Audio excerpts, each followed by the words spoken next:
السلام علیکم دوستو، آپ کا دوست ناصر عزیز کچھ وقفے کے بعد ایک بار پھر حاضر خدمت ہے تلفظ ایک لفظ روزانہ لیے، اور میرا آج کا لفظ ہے معاش، جو درست ہے جسے معاش بولا جاتا ہے غلط ہے۔ اس کے معنی ہیں وہ چیز جس سے زندگی بسر کی جائے، پینشن، دنیا، روزگار۔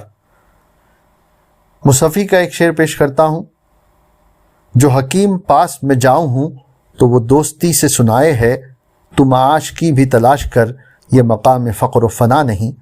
اور اب دو شعر اور پیش کرتا ہوں یہ بتانے کے لیے کہ یہ لفظ مؤنث ہے اور اسے اسی طرح استعمال کیا گیا ہے، اساتذہ نے استعمال کیا ہے۔ مصفی کا ہی شعر ہے شاعروں کی اب کے زمانے میں یہ معاش، پھرتے ہیں بیچتے ہوئے کالائے شاعری۔